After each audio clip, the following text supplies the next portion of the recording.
Health officials in the state of New York are investigating 85 cases of children with an inflammatory disease linked to Covid-19. Governor Andrew Cuomo told a news conference that 3 children had died. This is every mother's nightmare. This is every parent's nightmare. No one knew about it. Nobody was watching for it.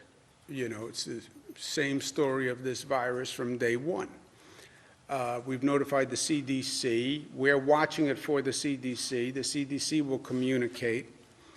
But nobody knows that it wasn't here and just not diagnosed because it doesn't look like a COVID case. In Thailand, the rate of infections and deaths from the coronavirus has been surprisingly low, allowing the government to begin easing restrictions from Sunday. But the authorities are nervous about the possibility of a second wave of infections. Jonathan Head reports from Bangkok. An inner-city temple in Bangkok's low-income port district. The residents have been summoned for sample testing. Few countries have got their Covid-19 cases down as low as Thailand has. But the authorities are nervous. They want to keep it that way.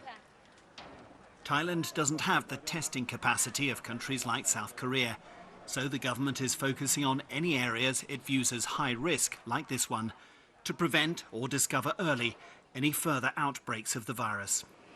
We will move with caution and, of course, with care. The safety of Thai people is the most important factor. A 6-week lockdown has been eased, but only partially. Street stalls have been able to stay open, but restaurants like this one can only restart their businesses with strict social distancing measures.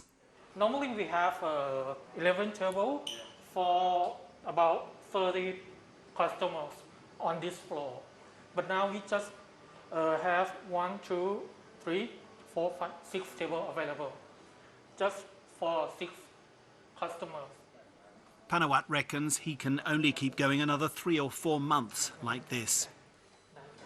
But one restaurant has come up with an ingenious solution to dining in these socially distanced times. It's these plastic screens which allows customers here to dine at the same table while still observing the strict health requirements laid down by the Thai authorities. Far from putting people off, the novelty of sharing a meal through a plastic screen seems to be a winning formula for this young and fashionable crowd. Took time around 5 minutes. It fully booked a whole week. Fully booked in 5 minutes? Yeah, for the 6th day until this weekend. It's such a contrast to the other restaurants. So the customer cannot walk in. One winner among so many businesses which are struggling to adapt to the strange new post-Covid world as we emerge from lockdown. Jonathan Head, BBC News, Bangkok.